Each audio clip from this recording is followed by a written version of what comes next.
Please welcome the Almond Board of California Director Chair Alexi Rodriguez and Vice President Global Marketing Development Emily Fleischman. Good morning. See everyone trickling in. As just mentioned, I'm Alexi Rodriguez, current chair of the Almond Board of California, and I am pleased to welcome you all to Day 2 of the 50th Annual Almond Conference. A special thank you to last night's opening reception sponsor, All's Chem. We all had a really fun time, so thank you for that. I'd also like to give a thank you to this year's medal sponsors.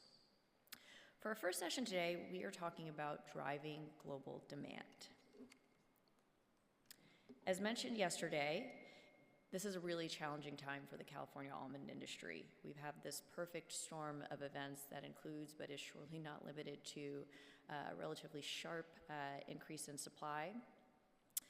We've got supply chain and logistics constraints that continue to limit our ability to ship product around the world. We've got retaliatory tariffs that continue to exacerbate the issues in some of our key markets. And all of this has really created a tremendous strain on the industry. And while we know it's going to take a combination of efforts to address the issues we're facing, one thing we're sure of is that marketing is going to be a major component of these efforts, which is why, with over 80% of the budget, we've made driving global demand our #1 strategic priority.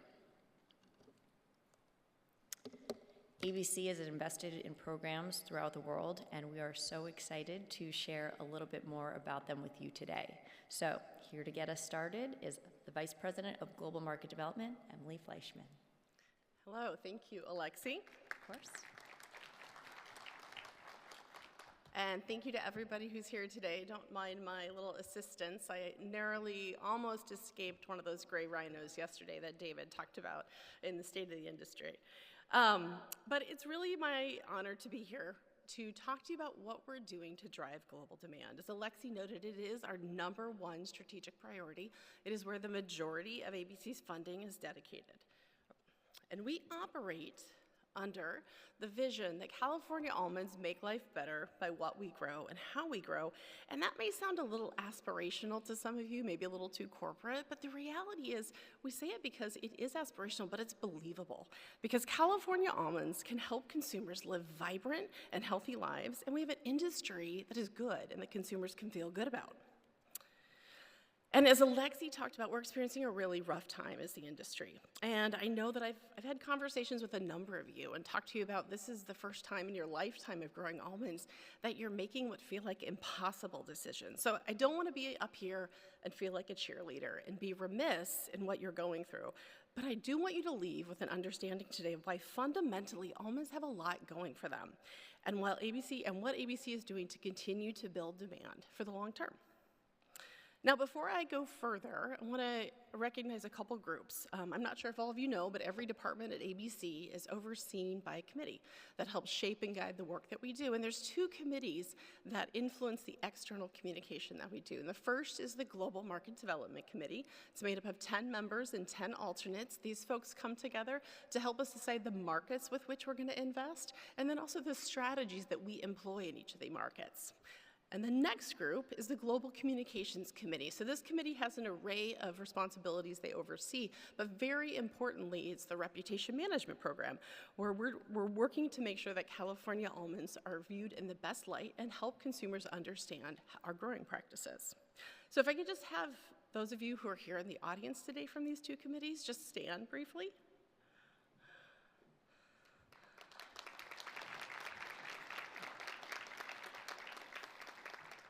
Thank you, and thank you very much for your commitment and time to the industry. Now let's get back to talking about how almonds meet consumer desires. Now there's many companies out there who are spending a lot of money and time investigating what is really driving consumer purchase behavior. This model's from Deloitte. I actually like it because I think it splits out what we think of as traditional drivers like taste, price, and convenience from some that are ever evolving. And health and wellness, safety, social impact, and what we call experience. Now, taste and convenience we're going to talk about a little bit later, but as it relates to health and wellness, this is something that's been evolving to matter to consumers for years. And the pandemic certainly only increased this in consumers' minds, but it was happening before the pandemic, and we see it happening as income and education rises. Consumers start to care more about health and wellness and realize the impact that food has on their bodies and their lives, as well as just evolving science that helps us start to realize the impact of food in things like our mental health or our gut health and how that affects our overall well-being. And next is safety. So safety is something we don't think a lot about here in the US, but it is really important outside, especially in the developing markets. It matters a lot.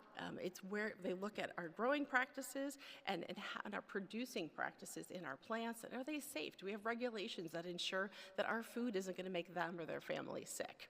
It's really important. Social impact is next. This is actually something that's increasing. I think you hear a lot about it in the media, but we have a great story to tell as an almond, and we're excited to share with you a little bit more about that in a bit.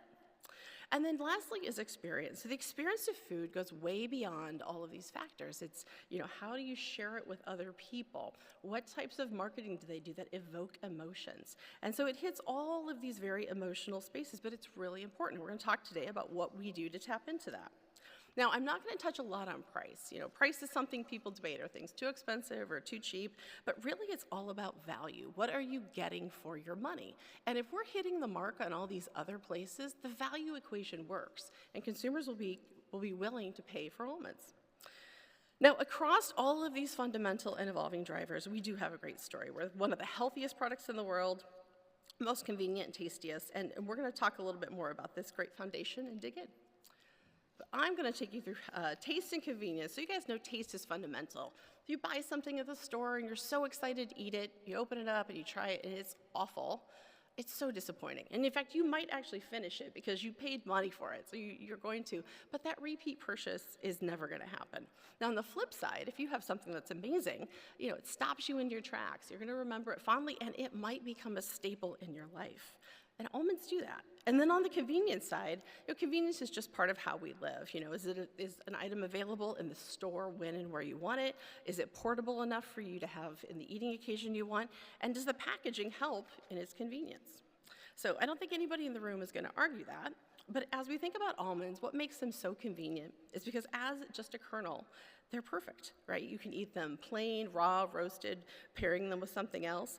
And on top of it, they have great taste, and so they blend well with all sorts of pairing items, and they are good on their own. And then as an ingredient, they're pretty amazing. Everybody in the room knows all the different forms that almonds come in. I'm sure you use them in your own house.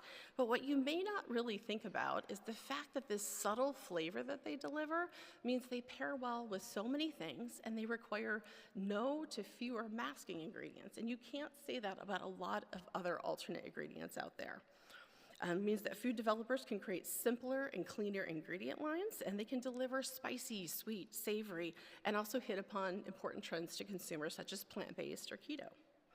And it's an ingredient that consumers are drawn to, so we see it on the front of label, which is really important. I talked a lot to my team about the front of package credibility that almonds have, and it's because we deliver on so much that manufacturers are willing to put it on the front of their package because they know it delivers on so many things to consumers and can influence their decision to pick it up off the shelf. Now that's why almonds are in nearly all food categories. I actually challenge people in the grocery store to pick an aisle, any aisle, and find the almonds, because you will find almonds everywhere. And we actually had one of our team members go to her hometown, Kroger, in Columbus, Ohio, just to walk the aisles and show us what she saw. Not surprisingly, she saw a lot. So we've got a video we're going to play for you, and it takes a little bit to get through it all, but then we also are going to showcase what our friends across the globe are seeing on their shelves. So here we go. Let's explore Kroger today to see all the places we can find almonds. Come on! As we first enter Kroger, we're in the produce section, and there's a ton of almonds here. First, we have some oven-roasted sliced almonds that you can put on your salads. We have sliced almonds with cranberries, roasted almonds, some apple cinnamon almonds, maple butter almonds, chipotle pepper almonds, All right, in here in the produce aisle, we'll also find some kind products. We've got dip clusters, dark chocolate almond butter. Right here, we actually have some gluten-free brownie options along with some new almond flour brownie mix. We're gonna find our almond flour right here among all of the other regular flours. You have whole almonds, you have slivered almonds, sliced almonds. Right now we're in the aisle with the coffee, tea, salad dressings, and condiments. We have this modern milk brand with cranberries, honey roasted almonds, mangoes, blueberries, and more, along with just your simple dried cranberries and toasted sliced almonds. Here in the breakfast bar aisle, there are a ton of things with almonds that I'm seeing. We have these keto-friendly bars. These are vanilla almond right here, and they have almonds right here on the packaging. There's toasted almond, coconut almond within this brand. We have the RX bars where you can find almonds within the bars. We have Nature Valley's brands here with a lot of different almonds now in the bars. We have a variety of packed peanut and almond bars. We have these dark chocolate almonds. We have almonds and cranberries, and more. I found a few more bars, believe it or not. We have a Kroger brand here with 18 bars, and these are almond granola bars dipped in yogurt flavored coating. In addition, we have this brand by Sunbelt Bakery, where you have almond sweet and salty bars. Here we're in the cracker aisle, and already I'm seeing this brand Simple Mills again, almond flour front crackers. We also have rice and almond crackers by the Simple Truth brand, along with your Blue Diamond nut thins. Okay, we're here in the cereal and granola aisle, and man, I'm seeing a lot of almond products. We have almond butter clusters.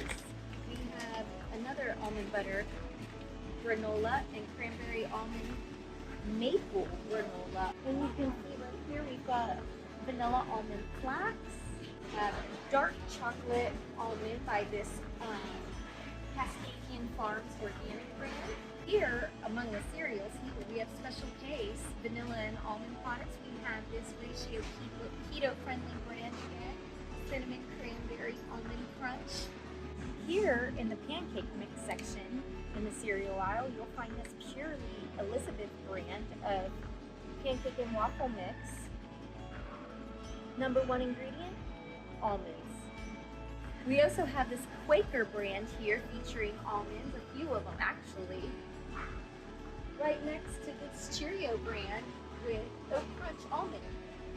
Here in the yogurt aisle, I'm finding a lot of options with almonds as well. We've got the Kite Hill Original yogurt. We have the Silk brand. Here are just a few of the milks you can get in the milk aisle. Look what I found. A probiotic drink featuring almonds. We also find some Kite Hill plant-based butter featuring almonds. You're gonna, of course, find almonds in the butter section. We've got Justin's almond butter and some more. Here we have the Simple Truth almond butter brand again. Look, I even found this cocoa beet almond snack. Here in the tortilla section, we'll find the Mission almond flour tortillas.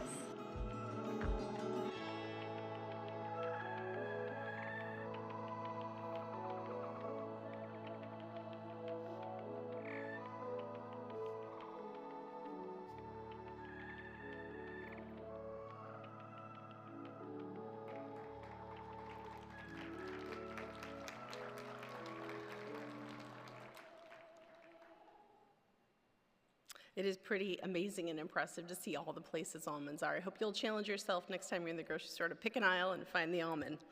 So now we're going to dive into just talking briefly about some of the key eating occasions and categories for almonds before I hand it over to some of my colleagues. But I first want to talk about snacking. Snacking is a big deal. It has been on every consumer packaged goods key strategies for the past 10 years. Almost became a joke, because if each of them were coming up with something innovative, they were all saying the same thing. But the reason is it's huge. It's huge business. It's really reflective of how consumers are changing their lifestyles. We just fundamentally have changed the way we eat. We're not going back to 3 squares a day, and it's for all sorts of reasons. Our lives are busier. Sometimes it's actually diet related. We just prefer to have a few smaller meals and have large meals throughout the day, or we're just trying to curb a craving. But at the end of the day, we're not going back. It's here to stay. And some of you may be wondering, did the pandemic shift this? And surprisingly not. So Mondelez does a snacking survey every year, since snacking is such a big part of their portfolio. And coming out of the pandemic in 2021, consumers said it was actually up 5 points from 2019. The number of consumers said they prefer to eat smaller meals than having large meals throughout the day. And so it's up to 61%. It's pretty impressive. Now, the other thing we see is this really is a global trend. It's been, something that is still developing around the globe. In the U.S., it's probably, and in Europe, it's the most developed. But as we see consumers' incomes rise, one of the first things they try to do is upgrade their food. And their lives are also getting busier. So some of the factors that have influenced our drive towards snacking are driving them. So there still is tremendous upside to go. Now we're going to think about how big snacking is, and sometimes some of us get mired in the world of almonds or the world of nuts, but it goes way beyond that. Consumers are looking for alternate things when they think about whether they want to have chips or crackers or cookies, or even the array of packaged goods that are out there. And the great news is almonds fit in as a whole kernel snack, and they fit into all those other categories as an ingredient. So still a lot of opportunity to go. Now, I would be remiss to not talk about almond milk. It has been one of the driving growth factors for the industry. Next to snacking, it's probably the second across the globe. And there's still upside to be had. Right now, the almond milk global market is about $7.7 billion. And there are projections that it's still going to grow. So some projections say it will more than double by 2027 with an annual growth rate of 15%. And new products continue. Over the past 10 years, there's been 2,000 new products in the almond milk space. And of course, with plant-based milks rising overall, it's drawn a lot of competition. But almond milk still holds the lion's share and remains a category leader. And in the US, it's grown 61% in the past 5 years. Certainly, there's going to continue to be competition, but almond milk offers something that consumers want. And in many of our markets around the globe, it's developing. Every time I go to Japan or China, the teams there are showing me all the new products on shelf. And if you went to Latin America, you would be shocked. The penetration of plant-based milks and almond milk specifically in the grocery store is actually higher than what you find for snack nuts. It's pretty shocking. So, great opportunity there. And then when you think about all the other parts that traditionally have been dairy, whether it's butter, creamers, or cheeses, there's still opportunity there. And we see it both on the retail side, but also in food service. You can't help but walk into a Starbucks or any other coffee shop and find an almond milk product available. And on the flip side, you can also find your gluten-free or keto baked good at that same Starbucks using almond flour. And this is something we see happening in retail as well, showing up as basic flour or also as an ingredient in different cookies and cakes.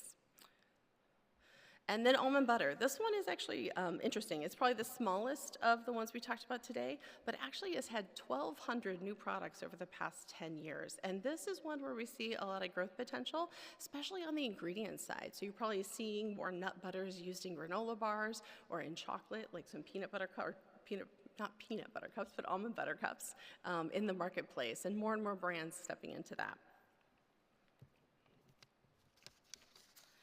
So I think we've talked a lot about taste and convenience. I want to hand it over to some of my team members to talk about some of the other elements in the consumer purchase food drivers. But first, we're going to start with health and wellness. I'm going to turn it over to Dariella Rofe-Rakine to talk through all the things the Almond Board is doing to continue to drive relevance as it relates to health and wellness. Thank you. Good morning. Thank you, Emily. Good morning. So I'm based in London, but I'm sorry to disappoint you. I don't have a British accent, but I'm hoping to make up for that with the amount of passion and drive I have to help communicate the health benefits of our mighty little almond. And while I'm speaking, please keep an eye on some of the screens behind me that are going to feature some of the phenomenal coverage that is being achieved throughout the world, touting the health benefits through the media of our mighty little almond. So Emily spoke about some of the consumer drivers for purchase. And when it comes to healthy snacking, those are very similar, with things like convenience, fresh, indulgence, and healthy topping that list.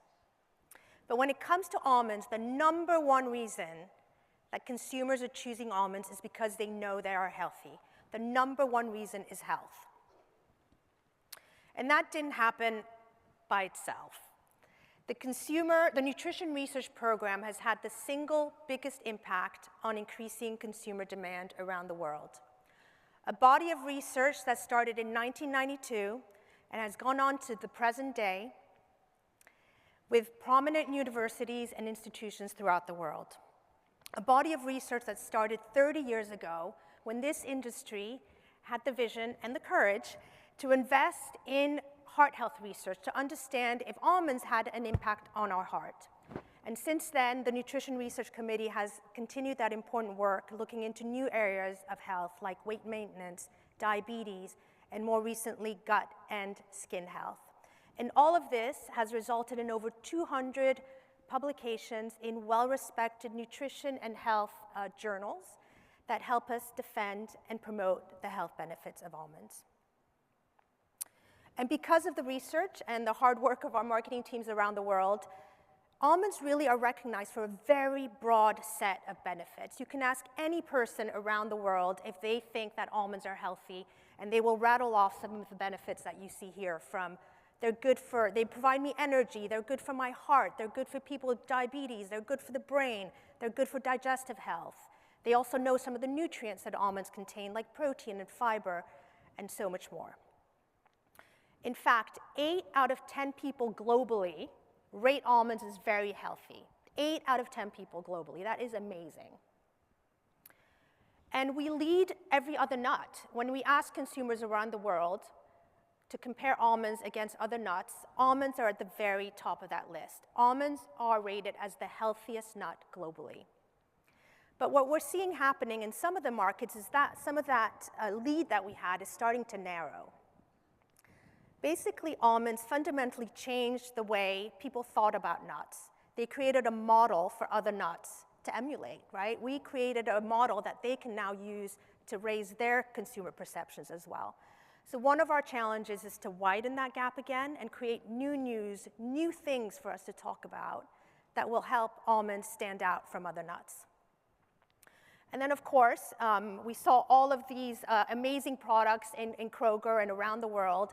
You can't go into any supermarket and miss all of these super exciting, healthy snack options that are now available to our consumers. From cauliflower chips, to beans, to lentils, to protein bars. There's all these amazing options that are tasty and exciting and colorful and also provide health benefits. So we're competing with nuts, we're competing with all of these other healthy snacks, and we really need to make ourselves stand out and have new news, new content to help us really elevate ourselves against all of these other snacks. The other challenge we face is that the definition of health is really broadening, especially with younger generations. It's no longer just about disease prevention and living a long life. It's also about living our very best lives, the best quality of life. And that includes things like mental well-being. So in order to really stand out, we need to continue to defend and promote the existing well-documented benefits of almonds, such as heart health, blood glucose regulation, but also explore some new areas of research, things like mental health, quality of life. And the good news is that we have an extremely healthy pipeline of nutrition research. We currently have 30 ongoing nutrition projects into new areas like mental health, immunity, and even physical performance. So content is king was a phrase that was originally coined by Bill Gates, and it's become a little bit of a cliche in the marketing world. But it is so true, because content is king, because without it, there's nothing that really connects you to your customers or to your consumers. So I'm going to take off my hat, and I see them all sitting over there to the Nutrition Research Committee. So if I had a crown, I would take it off to you for really providing us with the crown jewels of all content. Content that is based on solid nutrition research, that is published in really credible publications that allows us to defend and to prove the health benefits of almonds, and it's content that we use throughout all of our marketing activities.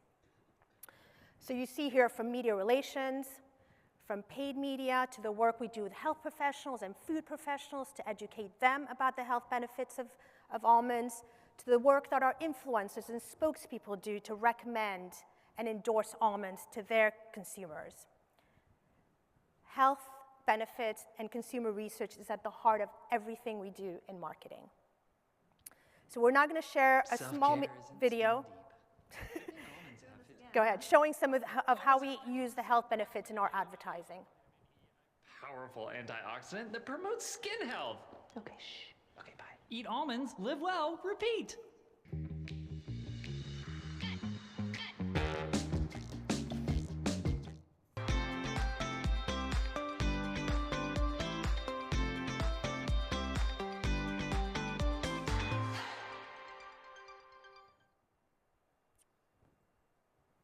That's just a small sample. You'll see more ads in a minute. And then a massive part of what we do with the nutrition research is through our public relations activities, which results in an impressive amount of media coverage. So I hope you caught some of the media coverage on those screens that were going on during this presentation. These are dream headlines. Eat almonds, stay healthy. Almonds, the perfect snack. Nutrition studies show almonds are a miracle food. This is unpaid editorial coverage that appears in the types of publications that our consumers go to for their health information. So I'm going to take another hat off to our teams around the world and our agency partners for the incredible work they do, taking this amazing body of research and making these headlines happen. So from Mexico to the US, to Germany, to Italy, to India, and Japan, these headlines, these phenomenal headlines that we're getting and that we will continue to get as we explore new areas of research will really go a long way to help almonds stay top of mind, help us differentiate almonds from other healthy snack options that are available, make almonds relevant to our consumers, and give them even more reasons to consume more almonds. Thank you.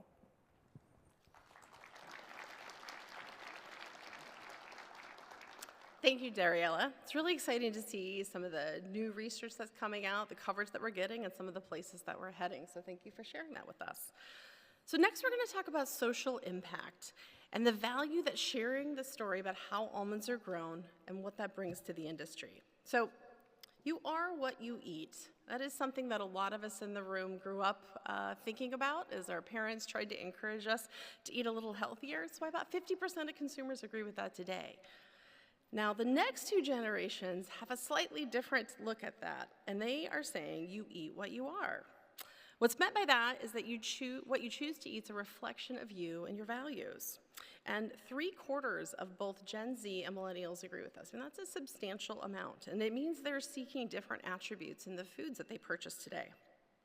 So to talk more about what the Almond Board is doing to address this, I want to introduce Danielle Veenstra. She's Senior Manager of Reputation Management. She's been at the Almond Board for nearly 10 years, and she has a background in both the scientific world as well as almond farming. She's an almond farmer in Escalon. So she is an expert at the best way to bridge the gap between what consumers want to know about where their almonds come from and sharing it in a way that is accurate and not overwhelming. Welcome, Danielle. Thank you, Emily. Good morning, everybody. I'm excited to talk to you today about the program that I lead and work with my team to share our collective stewardship story. As a farmer myself, it's something that I'm really passionate about doing and sharing with our consumers as a way to build trust in California almonds. So building on what Emily said, people are buying food that represents their values, but not only that, they're taking action in their everyday lives. They have that expectation of the foods that they purchase, but they're doing things too, and a lot of us are doing these things. The stats on these slides on this slide is from Americans. It's a survey of general Americans and actions people are taking. 77% of people are working to reduce food waste, recycling at home, people are refusing plastic bags, trying to reduce single-use plastic, limiting and conserving water, and overall trying to consume less. And I want you to remember some of these statistics because I'm going to reference them later. They're important in how we tell our story to the world, and it helps people relate to some of the things that we're doing as an industry. But when it comes to almonds and sustainability, the #1 question that people have is about water. And there's a good reason for that. I think those of you who've been in the industry for a bit of time know why and remember that experience. But I'm going to bring you back to that for a second, to the time and place. They feel like the dark ages a little bit, but the then portion of this with regard to almonds and water and where that conversation really started. A single article really spurred this conversation. It was published by The Atlantic. James Hamblin was the journalist, August 28 of 2014. It was the first of what became many articles along these same lines that coincided with the 2014 through 16 droughts. And what happened there was this perpetuation of this narrative of drought shaming, of pointing fingers at products and trying to find a villain in this situation. It was a scary time, right? There was a lack of water. It was scary for us as farmers. But what people were doing is trying to find a villain, and almonds got the finger pointed at them. Headlines across the scope of outlets, Mother Jones saying things like, "Lay off the almond milk, you ignorant hipster," NPR with California's droughts and conversation about environmental issues, BBC saying that how almonds are sucking California dry. Those headlines really stick with us, and they're part of what made this association with almonds and water. On the social media side, the narrative, people were really angry. I don't know what's happening with my slides. People were very angry and abrupt with their commentary in social media, with people saying things like, "Almond sustainability, that's an oxymoron, get out of my feed." But the narrative has really changed since then. The Almond Board has been doing a lot of work to tell our story proactively, to address and answer some of those water concerns. We have a good story to tell. We've been doing a lot of work in this space with water conservation, but also proactively talking about other things the industry is doing, some sustainability initiatives that are really important to us and that we're working on our farms. So when the more recent drought happens, and we're currently in that, hopefully not, hopefully we continue to get a lot of this good rain, but the narrative this time around, 2021-22, has been different. The narrative now is one of talking about the villain being actually here, climate change. What's causing these droughts and these increased, water shortages in the state?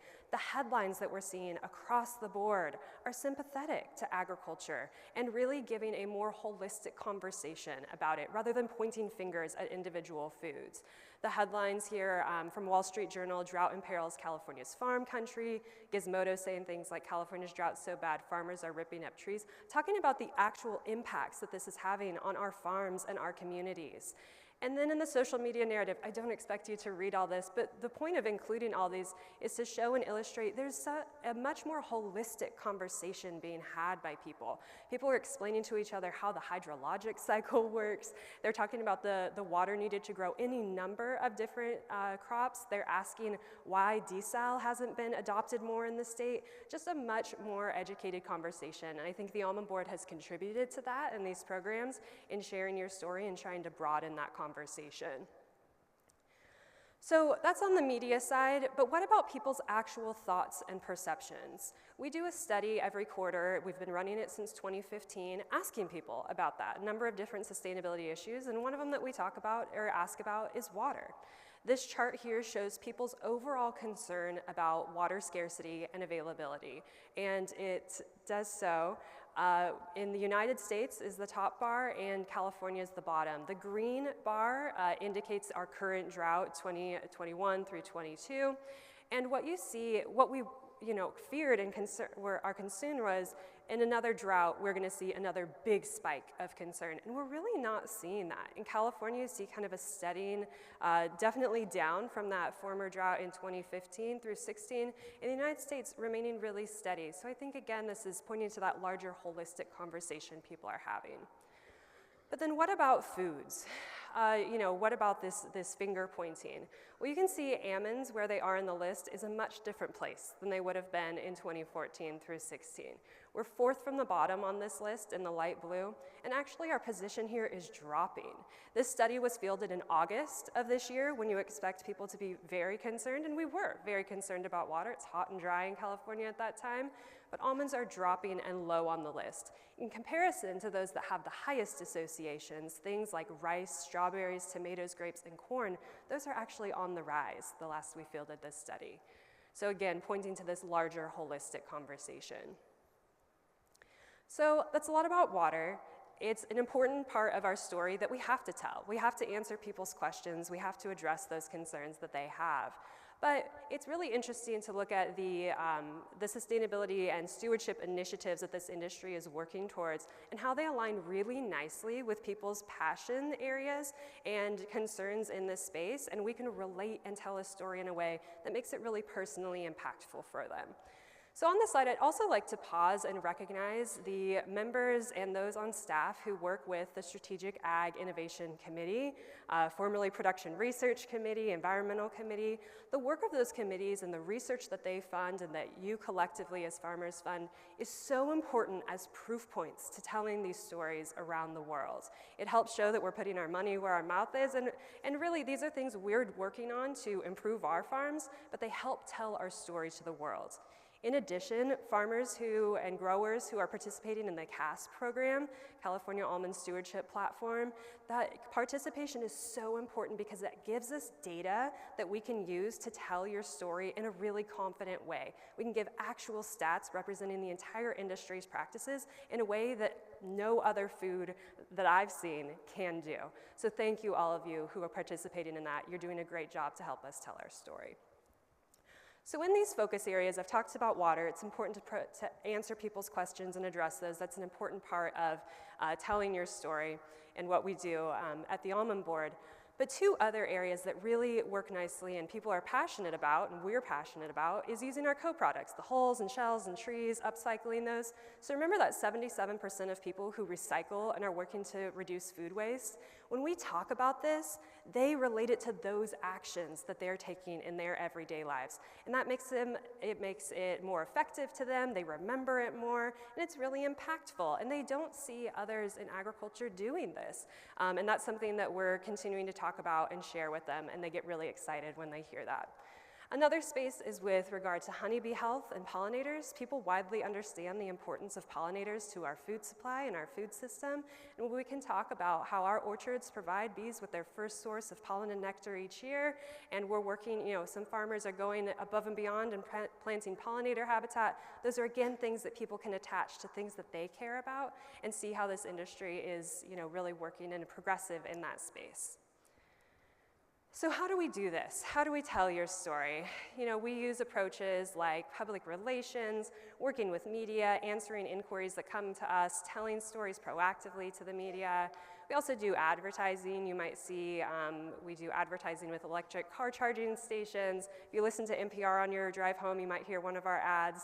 Just sharing some of the interesting things that the industry is doing in this space. But a really important area for us with regard to this is third-party partnerships.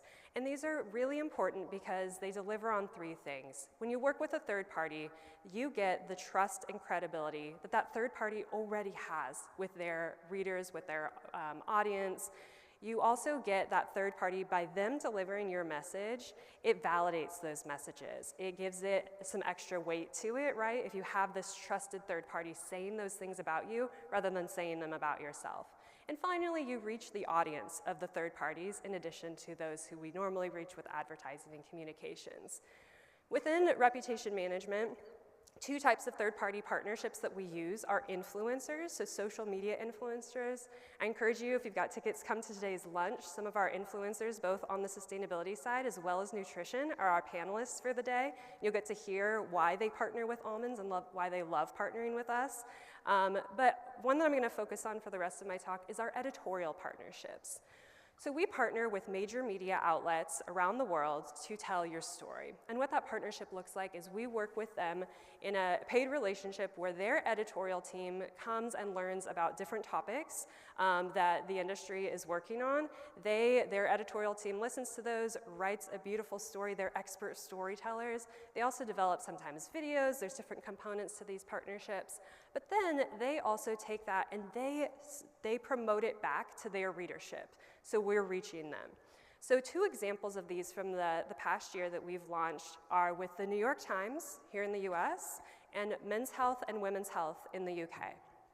The New York Times partnership, and while I'm doing this, these QR codes are live, so you're welcome to scan those and pull up the articles.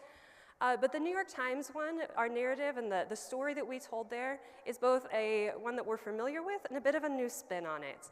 The familiar area was with our co-products, how we use hulls, shells, and trees and upcycle those things, the innovation that's happening in that space.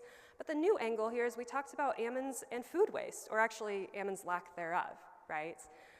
What we did with this is we also brought in a third-party voice with the author Jonathan Bloom. He's a food waste expert and the author of American Wasteland. And what he was able to add to this was to speak to the amount of food waste that we have in this nation. 40% of our food goes to waste, right? And when you throw away that food, you're not only wasting that, but you're putting all those resources that went into growing that food go to waste. And for almonds, we have an incredibly long shelf life. You heard stats from Richard yesterday about how less than 1% of almonds are being wasted. And yeah, when was the last time you threw away an almond? So not only are we upcycling these things, but like the New York Times says with their headline, we're providing an example for food industries around the world as to how they should treat their co-products and leading by example. With men's health and women's health, the focus here, this was in the UK, and a concern that that audience has is about monocultures. And they're also concerned about pollinators. So the focus of this one was around the work that the industry is doing to support honeybee health and add biodiversity to the landscape using things like blooming cover crops. If you're looking closely at the photo for women's health, that might look familiar. That's me. I had the privilege of hosting the men and women's health journalists at my family's farm and talking to them about things that we do in our orchards. And specifically on my farm, I've been growing 6 acres of pollinator habitat in advance of an orchard that I'm going to put in this coming year. Shout out to Project Apis M for the seeds for that. But it was great to be able to share that story on behalf of the industry. This partnership has both articles with men's health and women's health, as well as videos with both of them. And I'm going to play a short clip here of the men's health video. Chief Scientific Officer at the Almond Board of California, an all-round bee expert. There's a lot of bees buzzing around this almond orchard, so I wanted to ask, is almond farming good or bad for bees? Well, research shows that honeybee hives are stronger coming out of an almond orchard than when they came in. Almonds provide abundant and highly nutritious pollen. Interestingly, just recently, research has shown that in that nectar is also a compound unique to almonds called amygdalin. That amygdalin actually can help the honeybees fight off some viral diseases. So it's a definite yes? Yes. And thanks to Josette Lewis, our Chief Scientific Officer, for always being willing to step in with these media partnerships and relationships as well. So what's next? We've got some more of these editorial partnerships in the pipeline for this coming year. One of them is in Germany. It's an important audience for us, again, with building trust in California almonds and answering some of these questions proactively, building advocates for almonds. And so it's with Brigitte, which is a leading women's magazine. They have both a digital presence and a big print presence. In Germany, print is still a big thing. And so this partnership is going to have an online article, a video, as well as some print pieces. The article is going to appear in one of the Brigitte monthly editions, and then there will be another article in the Be Green edition of Brigitte, which this Be Green, it comes out 2 times a year. It becomes a bit of a coffee table book. It has a lot of staying power. It's very popular there, so we're excited to be included in that and be telling your story in Germany and in that way. And then here in the US, our partnership this year is with the Los Angeles Times. So again, another well-respected and trusted media outlet by our audience. And we're excited for the LA Times in that not only is it very well trusted, it has a California-specific angle. We know that our neighbors here in California see our farms, they live by them, they drive by them. They have an additional layer of awareness about how we farm and sometimes questions and concerns about those related to just living here and seeing them. And so we're excited for that opportunity to work with the LA Times and to share that in a bit of a more California-centric way. The narrative of this story that we're working on with them, I'm really excited about because it's going to relate to Californians in a very California way, talking about things that we experience here with the impacts of climate change like wildfires and droughts, but also relating that back to how we're experiencing that as farmers, right? But also adapting to those things on our farms with precision irrigation and conserving water, being ready if and when we get a lot of rains, with groundwater recharge and using our farms to help address that issue. But more broadly, also adopting climate smart practices like whole orchard recycling in a way that we can start to be part of this, help solve some of these systemic issues on our farms using these practices. And what that does in telling that narrative, both in this partnership, but in all of the things that we do on your behalf to tell your story, what we're working to do is to move from that villain space that we were at in 2014 through 16, to that kind of victim that we're being portrayed as now, to really a hero, and how we can use our farms to help address some of these larger issues and build trust with our neighbors, both here in California and around the world. So with that, I'm going to pass it back to Emily and our next speaker. Thank you all.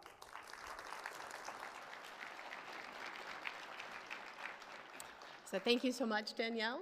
It's exciting to see what we've done and what we have coming in the future, and then also to think about the state of the industry yesterday and some of the things Josette and Richard talked about and where that might take us as we tell the story of almond farming to the world. So next up, we're going to talk about experience. So Richard and Alexi yesterday mentioned some of the activities we have happening around the globe, but we wanted to give you a broader perspective of that and bring a little fun. So I invited Laura Marine, our director over North America and China, to share that with you. Great, thank you, Emily. So when we talk about experience, we're talking about the way consumers interact with and connect with companies. And that has drastically changed. So consumers now really expect companies to meet them where they are, to have a dialogue with them, and to really custom tailor that dialogue directly to them and their situation. And the days of a one-way conversation with the masses, those are in the past. That no longer exists. So just think back, just like 30 years ago, how much where we've gotten our entertainment and our news has changed. So back in 1990, we would all turn on the nightly news at 5:30 p.m. and get our news from Tom Brokaw. We would drive to Blockbuster, rent a VHS, bring it home, put it in our VCR, watch it. You better rewind it also. Then take it back to Blockbuster, and that was how we got our entertainment. If we needed information, we would go to the library. We'd spend hours navigating the Dewey Decimal System. Fast forward to today, everything we want is in the palm of our hand at any moment, no matter where you are. So expectations have drastically changed. I have a nice personal example of this I'd like to share with all of you. 2 weeks ago, I was watching the Macy's Thanksgiving Day Parade with my 2-year-old and 4-year-old daughter. We were enjoying the parade, and all of a sudden an ad came on. And they both leapt for the remote control and tried to skip the ad. I was like, you guys, this is live TV. You cannot skip this ad. And they could not fathom the concept. They had to sit there and watch through this advertisement. So expectations have definitely changed. So when we think about how we market at California Almonds and how we reach consumers and create this more engaging experience, there's 3 ways we really want to bring it to life for you today. So the first is in leveraging the power of influencers. The second is getting our message closer to the point of sale. And then the third is elevating the stage for almonds. So the power of influencers cannot be ignored.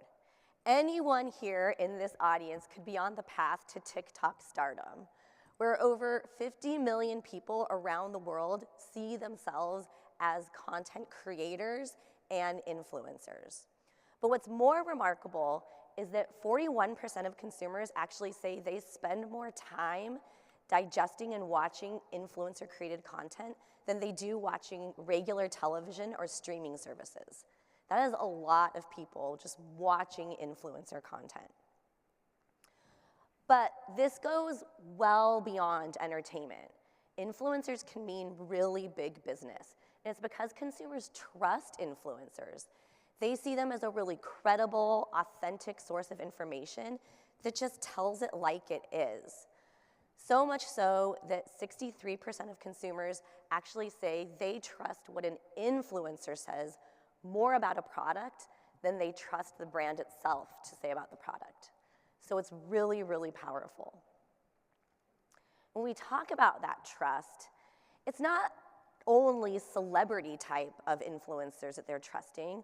Consumers across all generations most trust information from sources that they say resemble their friends and families or are like real people. So influencers that resemble real people to them. That's where the trust comes in. And influence they do. And a lot of that influence is in the power of purchase decisions. So circling back to my story about my 2-year-old and 4-year-old daughters, I am lucky enough to watch a lot of YouTube children's content, and they love this family that's based in Murrieta, California, and they do all of these little vignettes, you know, that are like 4 to 5 minutes each, and my girls love these. So one of them came on just the other day, and it was this family, but it was them playing with this Play-Doh ice cream cart for the entire 5 minutes, and it was an ad for Play-Doh. My girls were enthralled by this and watched the entire 5-minute video. There was no wanting to skip past that. They had no concept it was an ad, and now guess what is on their Christmas list? We have to get this Play-Doh ice cream cart.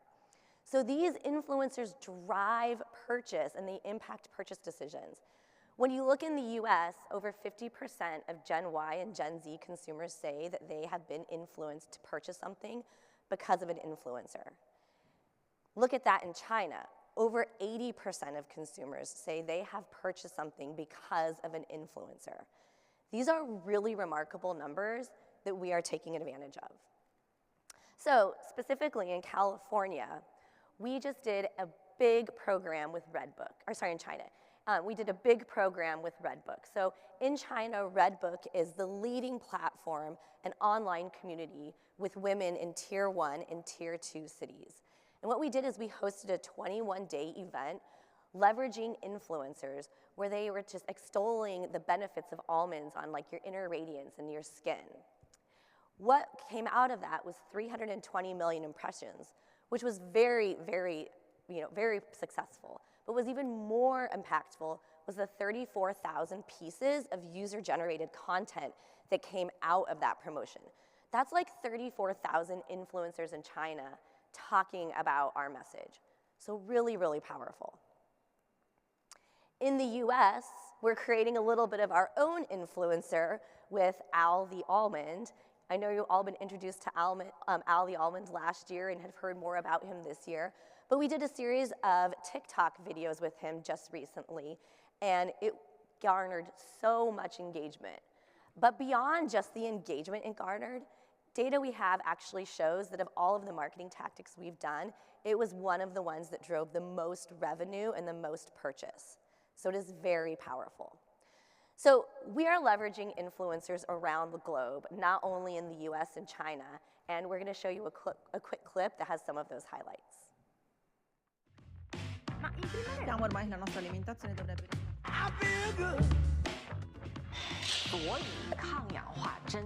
I am a huge almond fan. Now know how unhealthy junk food is for my skin.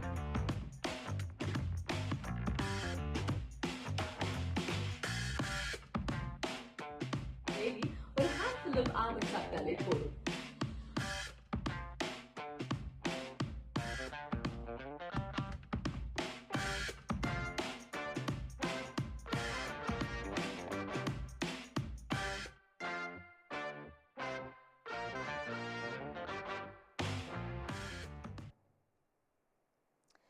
So a lot of great influencer hits there. And while we're using influencers to really drive that relevancy and create that desire for almonds, it's also critically important that we get our message as close to the point of sale as possible. So it's no surprise that since COVID, shopping habits have drastically changed. And consumers are still settling into what the new normal looks like and what their routine will be in this post-COVID world. We know that e-commerce and delivery have had massive growth since the pandemic, but the majority of sales are still at traditional retail. So with our marketing programs, we're employing a lot of different tactics that leverage both this emerging type of retail and also more traditional retail to make sure that our message is showing up where consumers are actually purchasing almonds.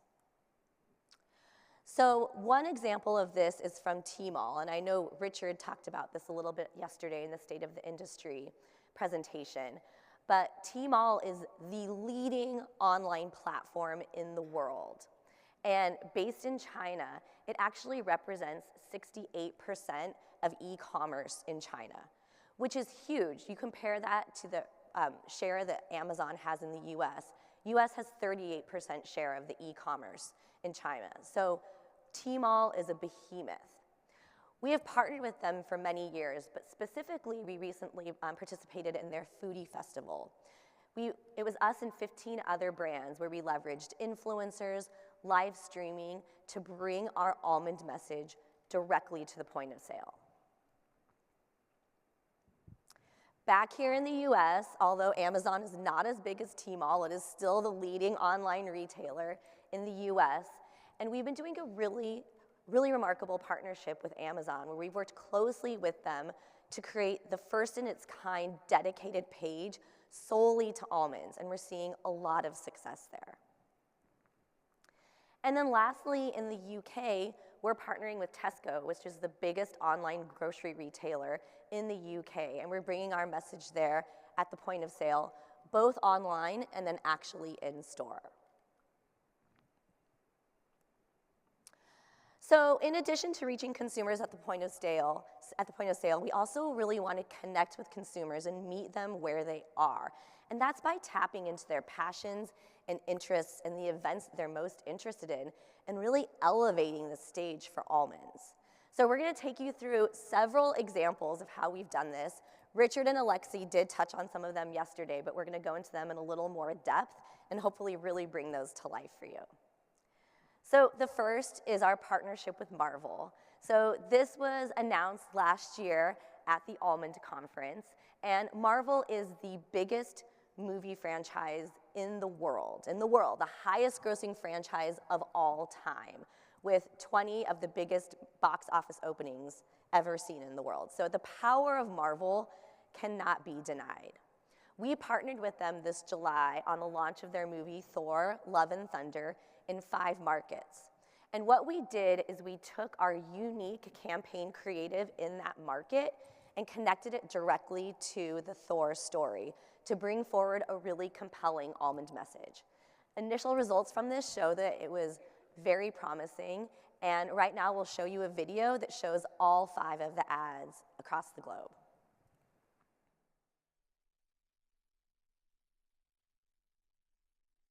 Behold, Mjolnir, Stormbreaker, the Almond. Cut! Forged in the heart of a dying star, only the worthy may possess its full might, capable of summoning the almighty Bifrost. And almonds, an excellent source of magnesium to help support immunity. Cut! How do you keep getting in here? That's a weapon in wellness. Yeah! He gets it. California Almonds, your friend in wellness. See Marvel Studios' Thor: Love and Thunder, only in theaters July 8th.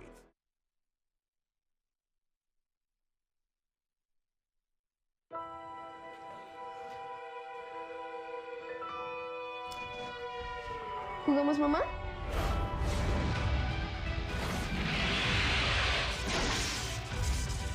Dale a tu día un bonus de energía. Disfruta Thor, Amor y Trueno de Marvel Studios. Solo en cines. Ponte almendra.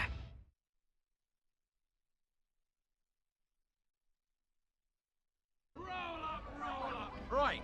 Who's next?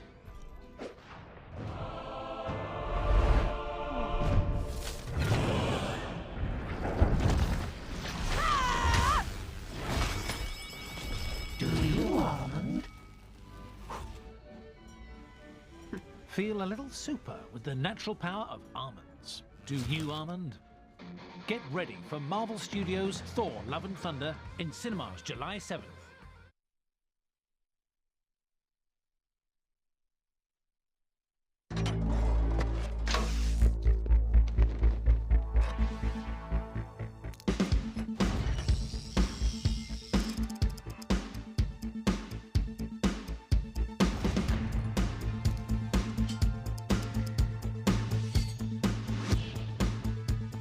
I tuoi superpoteri di ogni giorno con le mandorle.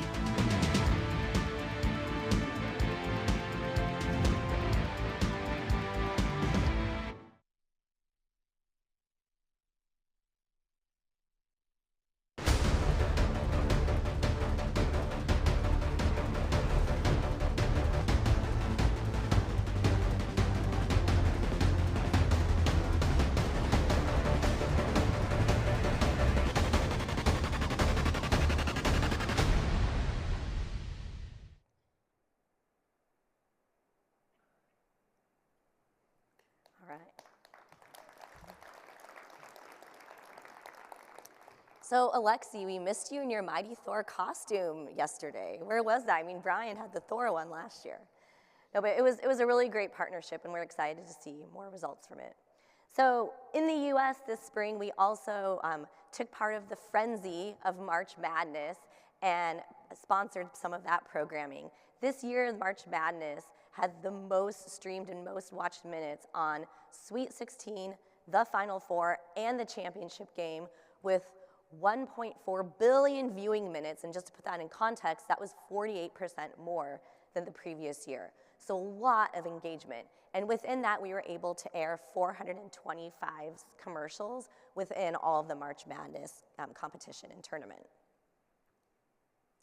In Italy this February, we'll be participating in the San Remo Music Festival. So the San Remo Music Festival is the biggest singing competition in Italy. Essentially, if you imagine taking American Idol and The Voice and compacting it into 5 days in a festival format, this is really what San Remo is. So we'll be connecting the energy you get from music with the energy of almonds and leveraging the most famous DJs in Italy to bring this message to life on the San Remo stage. Another big opportunity is not reaching consumers just in the real world, but also in the virtual world, as in virtual reality. And we've been taking advantage of this trend in South Korea, where we created the My Beauty Secret VR studio. In this, consumers were able to go in, interact, get beauty tips. We even did a live stream Pilates class. And all of this was from the comfort of their home or wherever they may be.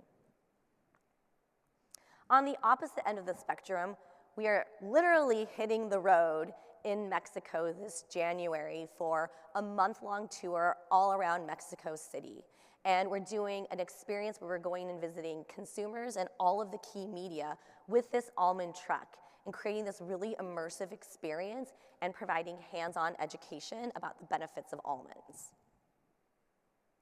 And then lastly, back stateside, we have to take advantage of this massive boom in online gaming, where 80% of adults say, men and women in the US say that they spend time online gaming. So we're going to be partnering with Twitch, the biggest online gaming platform, and actually this week, right now, we're participating in 2 live streams with 2 very big video influencers on Twitch.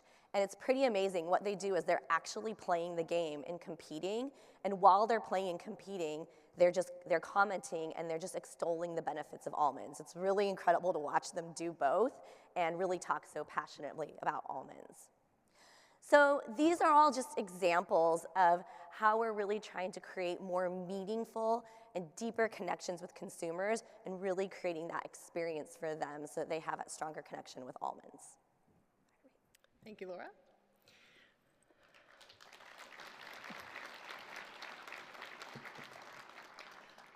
So I hope that gives you a sense of all that we're trying to do to drive experience. I will add to that, we spend a lot of time and money evaluating all that we do to determine what tweaks and adjustments do we need to make, what's working the most effectively.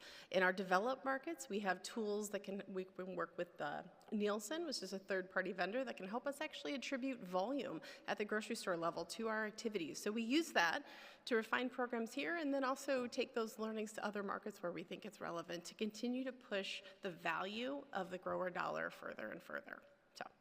So next, I want to talk through global portfolio. In our previous sessions, we've taken you through why almonds mean all of the 7 key drivers as consumers make purchase decisions. So I hope we've given you a great sense of that. We also want to talk a little bit about how we decide the markets that we're invested in and where we currently are. So there are 10 markets where we currently have programs around the globe. We also have some initial work in South America. We call that an exploratory market. These markets are the ones that the committee and staff believe offer the greatest value for the industry over the long run. They're both markets that have currently high volume within the market as well as tremendous potential. Now, what we try to do is have a balanced portfolio approach. Just much like you would with your own personal investments, we want to make sure all of our eggs are not in one basket or balanced too far to one side. So we make sure that we're invested in those markets that might be more developed. They may have slower growth rates at this point in time, but they're also less volatile. They're less subject to tariffs that can come out of nowhere, or even the impact that world events may have on their economy. But then we also want to be invested in markets that are more developed, or that are less developed, where there is greater upside to be had, and we also know that's where most of the population growth is going to come, and the rising middle class. So we currently believe we have the right 10 markets in our portfolio. Every year we review this with the committee to make any adjustments needed. And if you recently heard the news in November, we hit an 8 billion world population number. It's actually expected to grow to 10 billion by 2050. So before we know it, we'll have another over 20% of the population, or 25% of the population coming. And you can imagine the growth that's going to come is going to come from newer markets. India is expected to still be part of the growth, but Pakistan, the Philippines, and a lot of markets in Africa also will. And so, as you can imagine, the GMDC will continue to talk about those markets. Those will start to become part of our purview. And when it's the right time, we'll make shifts to make sure that we're present there. So those are our markets. Now, that's where we're headed and how we evaluate them. One thing we wanted to leave you with here today is just a sense of the 10 markets we're in and the key strategies that we employ in those markets. So, with the help of some of my colleagues, we're going to walk through these with you. So the first is North America. In the US, it's our largest market by far, and there's really two words that matter. It's millennials and it's mindfulness. So we're currently focused on driving millennial consumption. Richard talked about this yesterday. We know that millennials under-index on their almond purchases, and so we want to try to increase that index. We appeal to the millennials by using their new definition of health and wellness, and we talked about that earlier, that it goes beyond physical health to also mental well-being and emotional health. And we're showing them that no matter what their version of health is, almonds fit. And then in Mexico, it is one of our smaller markets, but it's so close here to the US. In a lot of ways, we see a lot of things happening there that maybe were happening here 20 years ago. They're facing extremely high rates of diabetes and heart health. Healthy snacking is just taking hold in the country, and almonds are leading the way. And we're showing that almonds can not only energize your day, but energize your heart for the long term. Western European almond consumption is estimated at over 1 billion pounds. Europe is a key ingredient market, and it continues to lead the world in terms of new product introductions with almonds. In fact, Europe introduced 2 times more new products than any other region in the world last year. Beyond ingredient, healthy snacking has taken hold in Europe, and snacking used to be avoided, but it's now actually an accepted and appreciated habit. It's viewed as part of Europeans' healthy diets. Almonds have a strong heritage in Europe, tied to baking and Christmas markets. So we're taking that love for almonds and positioning almonds as an ultimate healthy and natural snack. Through unique campaigns in each of our 4 European markets, the UK, Germany, France, and Italy, we're connecting almonds to the snacking culture in each of those countries. China is our 3rd largest market, and with China's population now above 1.4 billion, it is the most populous country in the world. So a country this large can be overwhelming from a marketing perspective. But the Almond Board is paving a new way among CPG companies in how to approach targeting in China. We're building on the success in the Tier 1 cities of Beijing, Shanghai, and Guangzhou, and are shifting our focus to increasing almond consumption in Tier 2 cities. These Tier 2 cities still overshadow the largest cities in the US, with populations of 15 million and more. But this allows us to focus our marketing dollars where they can have the most impact. So by showing influential consumers in these Tier 2 cities how almonds give them radiant skin from within, we're driving consumption among the largest population in the world. And while South Korea and Japan are not the largest markets for pure almond volume, their influence cannot be denied. I'm sure you've all heard of K-pop, but what about K-beauty or J-beauty? South Korea and Japan are paving the way in beauty trends, influencing consumers around the world with their aspirational beauty rituals. And in Japan and South Korea, beauty is more than skin deep. Consumers have an inherent belief that what you eat impacts your outer appearance.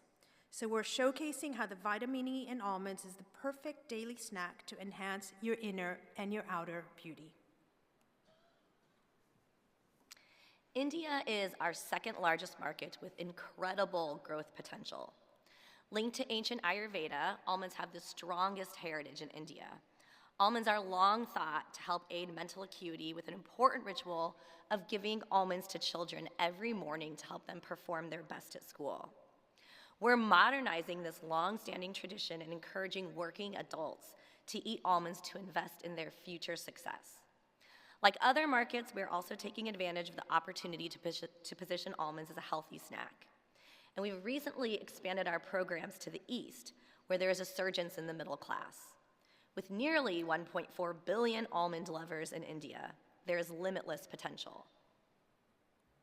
So now what we'd love to do is take you through a video that showcases the programs in all of our markets around the world.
Okay, well, that was a lot.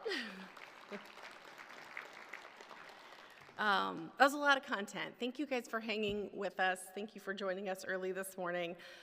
It's important to us that you understand both fundamentally how almonds fit consumers' lives now and in the future, and that we had a chance to share that, but also share how we're representing California almonds and you across the globe.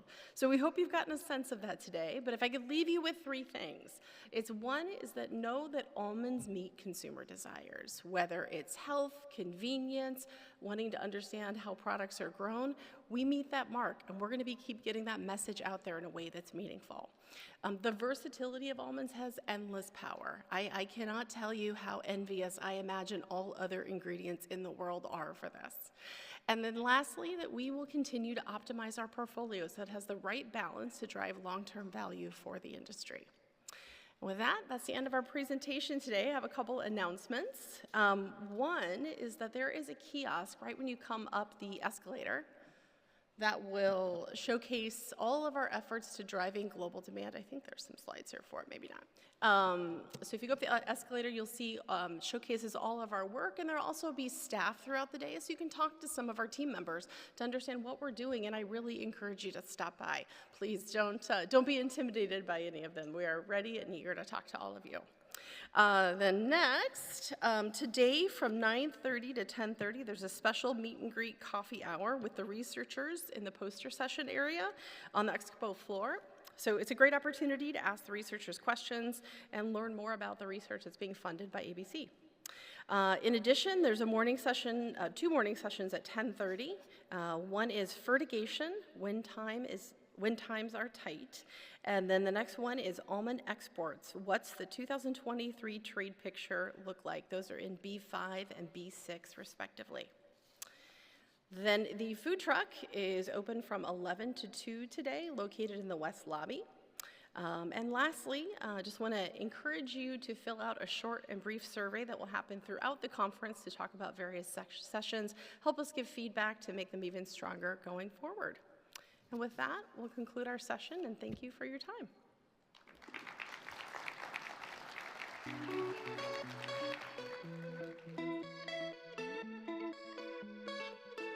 We get almost every night when that moon is big and bright. It's a supernatural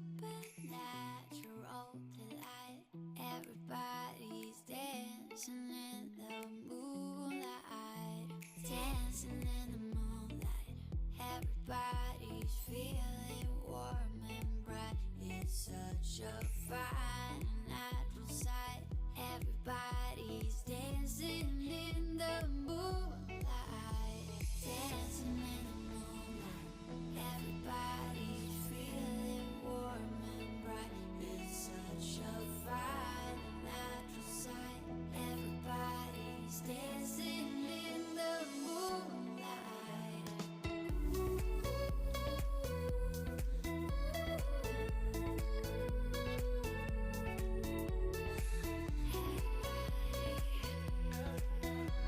Dancing in the moon.